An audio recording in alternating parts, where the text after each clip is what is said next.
Hello and welcome back to my kitchen. I'm Erin. I am the chef and co-artistic director of Nordo in Pioneer Square in Seattle. We're in my kitchen because obviously we're not open down there because it's the middle of the COVID-19. Wear a mask. So I am doing something fun right now. Well, it's sort of fun. I mean, it's fun for me. I'm just like iron chefing right now because my pantry is exploding. When I get stressed, which obviously this is a really stressful time for all of us, when I get stressed, I grocery shop. And so I have like a bursting at the seams kitchen right now. So I am coming to you guys to get weird and creative with the stuff that I have in my kitchen. So that's the next series of videos. I want you guys to be thinking about what you have that has been lurking in your cabinets that you haven't used, and maybe put them in the comments or something like that so we can kind of talk through what we can make with the weird in our kitchen. Am I supposed to swear? Oh, I guess it's my own channel. I can do whatever I want. All right, so first I want to thank some people who have continued to donate to CaféNordo.com. Right now we're basically surviving on wine deliveries and donations, so order wine, and thank you for donations particularly from Susanna Burney. Wonderful, thank you so much. Anne McGonigal, thank you. Brian Clark, Jenny Yakabuchi, bless you. Thank you, Jenny. Jennifer. Jed Dunkerley, Anna Kersey, and Lucy Stahl, and Tom Heiduck. We know you all. We love you all. Thank you so much. All right, so here we are. So today I'm trying to get rid of some skinless, boneless chicken thighs. I love chicken thighs, but what the heck am I going to do with them without the bones and the skins? I think the bones make everything tastier. But anyway, they were obviously on sale. They've been in my freezer. They're about to go. Cabbage. I made coleslaw, but you didn't eat a whole cabbage for coleslaw, so I have a bunch of coleslaw. I mean, a bunch of cabbage. And then, yeah, I'm just gonna kind of put that together and make a pretty healthy dinner out of it and get rid of some of the big bulky stuff out of my fridge. So, bacon. I had 3 pieces of bacon in there and I was like, that's a great place to start.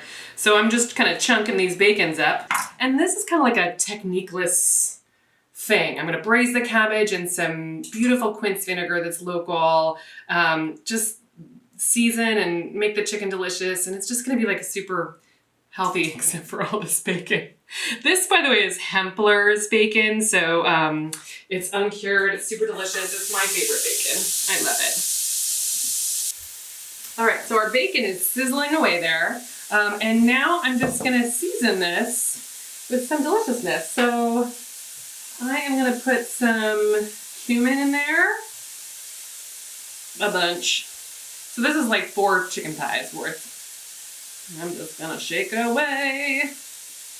I'm gonna get a little weird with some nutmeg. Sounded good to me. That's a little bit less of that. So that's probably like half a teaspoon of cumin and maybe a 1/4 teaspoon of nutmeg. And then I'm gonna do, because this is another thing that's taking up a lot of room in my kitchen. You do not need to buy spices this big. That's a hot paprika. Hot smoked paprika.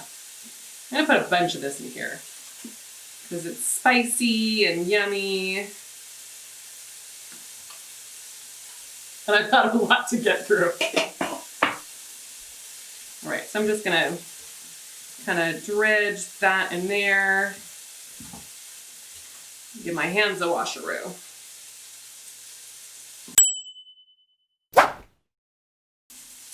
All right, so that's a little bit of nutmeg, some cumin, some smoked paprika, and a good helping of salt. Just gonna once again mix that up with my hands, get that salt in there. So that's just gonna hang out for a few minutes. And what we're gonna do is we're gonna cook the chicken in the bacon fat, and then we're gonna put it aside, and then we're gonna cook ginger, garlic, onions, and then braise the cabbage in there. So that is about like that. Maybe you can hang out there for a minute.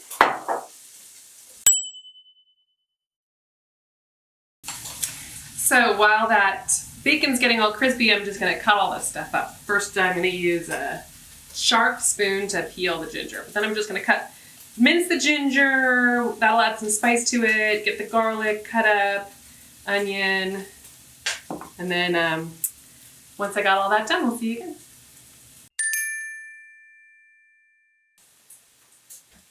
All right, so my bacon's pretty well rendered and crispy, so I am just gonna put that right onto a paper towel. But I'm gonna try and make sure I leave some of that yummy grease in there for cooking my chickens with. Put the first batch of chicken in there. So we might have to do this in batches. You don't want to crowd your meat.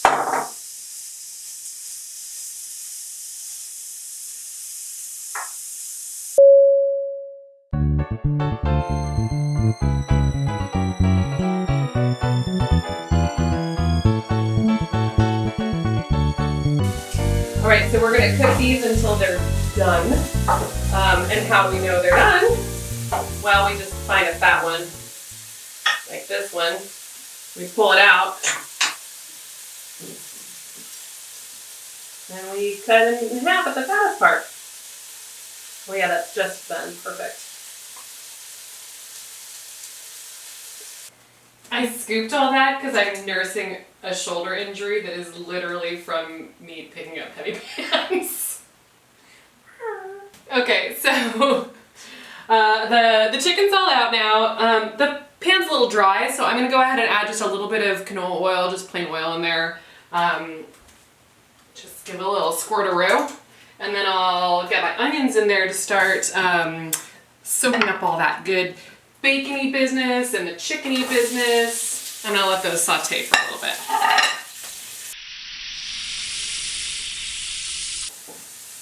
Okay, those are pretty soft.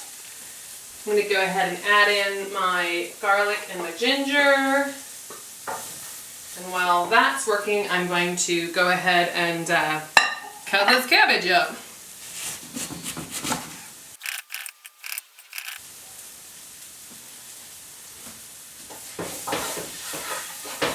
Okay, so it's cabbage in time.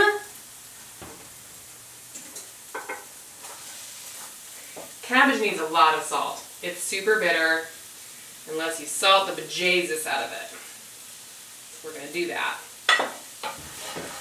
So my cabbage is kind of sauteing there. It's in all the bacon grease and the onions and the chickeny stuff and the spices.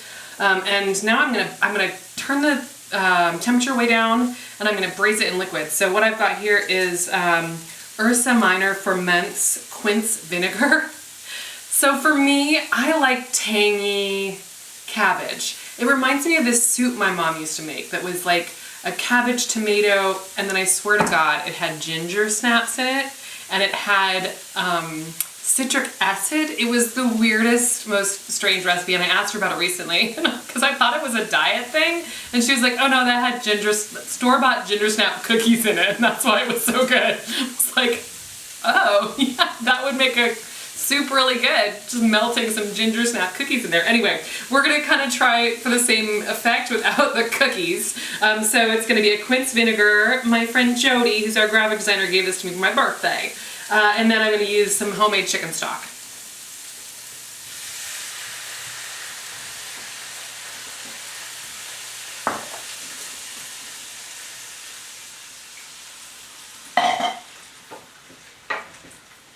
Okay, so we've added the chicken stock, the quince vinegar, kind of scraped up all those crispy bits that were on the bottom of the pan with a flat wooden spoon, and now it's on low, and I'm just gonna let it braise on low with the top on for like 30 minutes.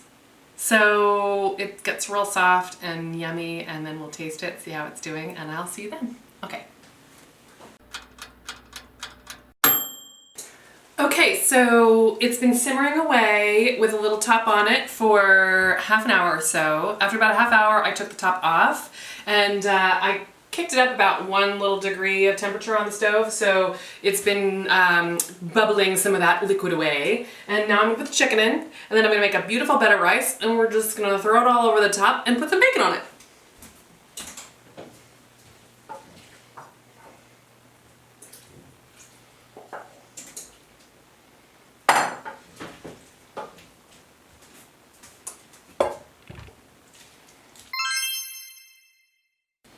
All right, so we have a pretty little bed of rice there. And then we can just scoop-a-roo some of this yummy chickeny business. Oh no! It's falling everywhere because I'm using the wrong tool. That's what tongs are for. Yum. So that's enough to feed an army. I'll be eating on that for a while. Oh, don't forget that bacon. So there we go, isn't that pretty? It's red cabbage and chicken and rice and super healthy, but gingery and smoky and all that stuff. And I'm gonna take a little bite, see how it is. All the stuff.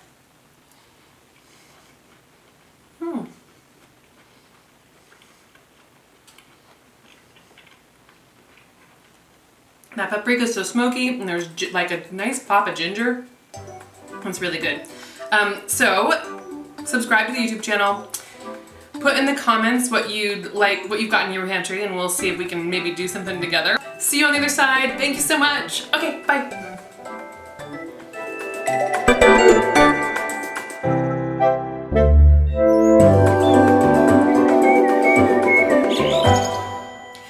You made it. Thank you so much for watching.